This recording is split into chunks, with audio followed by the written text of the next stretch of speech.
Hello, parents who bring their children to Little Gym. My name is Steve Goldberg, and I'm going to show you how you can make your son or daughter into a more powerful storyteller using a tool called Google Earth.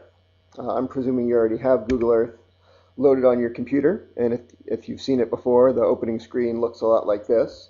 What you might not be familiar with is that you can add place marks on Google Earth, and I've done that already. I'm going to take us to a place we know and love, the Little Gym on University Drive, and here we go.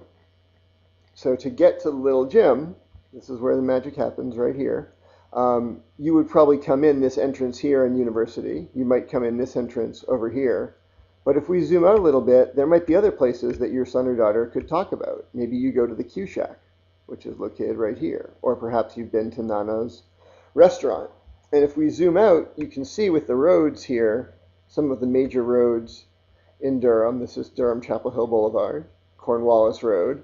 And you could easily find your house on here and other landmarks of places that you visit and have your son or daughter add a place mark to show where those spots are.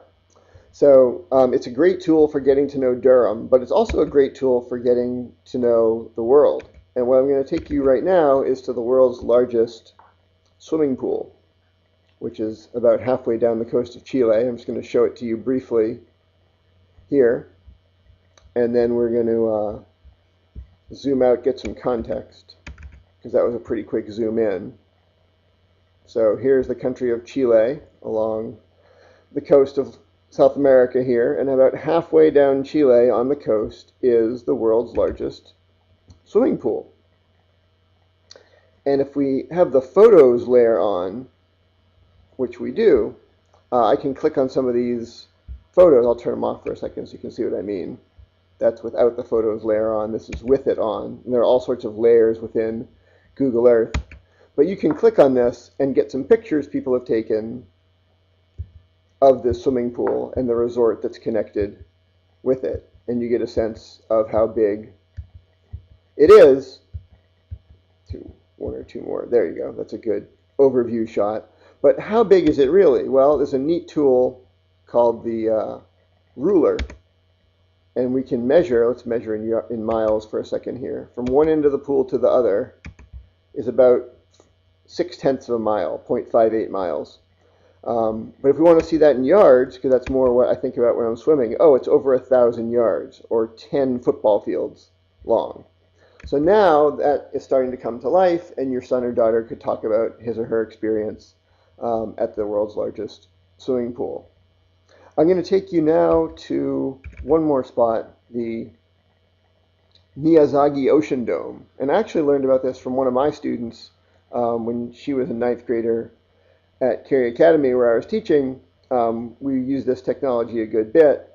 And she was telling me about this great ocean dome. And I thought, well, okay, that's nice. And let's zoom out a little bit to see that it's located near some golf courses in a resort area, and this is within, let's click on Japan context, which I set up.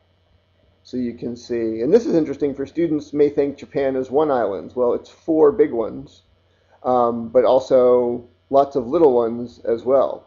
And that's South Korea, there's North Korea, there's China, and just expanding their global horizons through something fun like looking at this ocean dome. So we'll look at, if we zoom out to the golf course level, there was a good collection of pictures, and this is what the dome looks like, but also some traditional Japanese architecture. So these are pictures that are near the dome. We can keep scrolling through here until we get to the dome. That was the first picture of the domes outside. And then here's one more. And if we click on these set of photos, there's more of the resort area. But you can see in this picture that the dome opens. And my student knew that, and she sent me this picture, which is pretty cool. And so it becomes a big beach, and they have, it pretends like the ocean continues over this way. And that gives more life to this closed dome picture when we zoomed in here. And now there's a better story to be told about, yeah, it looks like a big building, but these slide back and you get to see that. And again, there are more stories in your life that you could tell using Google Earth as a powerful tool for storytelling. So I hope you enjoyed the video, and there's more information in the links below if you want to learn more. Thanks for watching.